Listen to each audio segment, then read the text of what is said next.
I want to talk to you about a new feminism for the 21st century. There are 3 pillars to this new feminism: dignity, the word no, and men. That's right, men. But before I expound on these 3 ideas, you need to know something about me.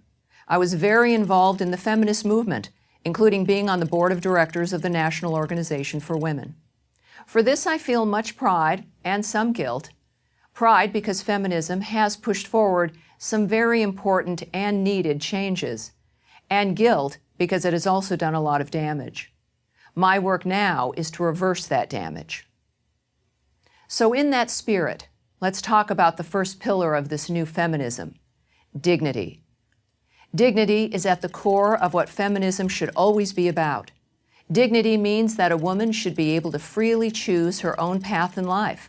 That's what feminism once held. But does it still? Ask almost any female college student today what she aspires to be, and she'll list any number of career choices. The one she won't list is wife and mother. In fact, any time someone has the temerity to suggest that a woman might want to look for a husband while in college, as a very successful Princeton grad recently did in a letter to the school's newspaper, feminists go nuts. A new feminism will value and respect all responsible choices.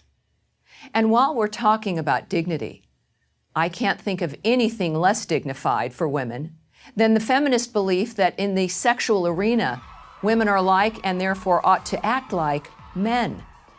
Is this what the truly liberated woman wants? To have casual sex and think nothing of it like men do? That's what feminism aspires to? Sad to say, the answer has too often been yes. So let's add this up. Feminism has downplayed the desire for women to have a family, while at the same time hyping the rewards of career and casual sex. Not exactly a recipe for success or happiness. The second pillar of a new feminism is the word no. It's very much tied in with the first pillar. Throughout history, women have made great use of the word no. No. Of course, many times women said yes when they should have said no, and that's the basis of more than a few classic stories and novels. But this was the exception, not the rule. There is great power in that word no, and women, for the most part, knew how to wield that power. But in the last few decades, they've lost it, and the consequences have been catastrophic.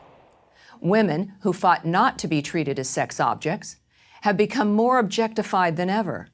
You see it everywhere, in music videos, on billboards, in the hookup culture on campuses. And now we have the tawdry spectacle of teenage girls sexually pursuing teenage boys the way boys pursued girls. How did this happen? Because feminism began to advocate that women should behave like men. Whatever men did and however they did it, that's what women should do. Feminists were angry at men, but they wanted to be like them at the same time. No wonder our society is so confused. Women are robbing themselves of the ability to say no. The solution is to take that power back. This is especially true for young women. No. Saying no means I will not be defined by anyone else, not by feminists, and not by men's sexual desires. That is female power. This is a good segue to my third pillar of a new feminism: men. It is easy for feminists to forget this, but it was men who gave up their monopoly on political power and gave women the right to vote. Men who invented birth control, the refrigerator, the washing machine, and so many other devices that liberated women. And men are different from women. Academics like to speculate that men and women are basically the same, that they're only socialized differently. But as George Orwell famously noted, that's an idea that only an intellectual would be foolish enough to believe. Moreover, the sexes need each other. For example, women civilize men. It's what we're supposed to do. But in order to accomplish this critical task, we must preserve our dignity, not be afraid to use the word no, and see men as partners, not as competitors, let alone oppressors. That's the way to a new feminism and the way to a better world for both sexes.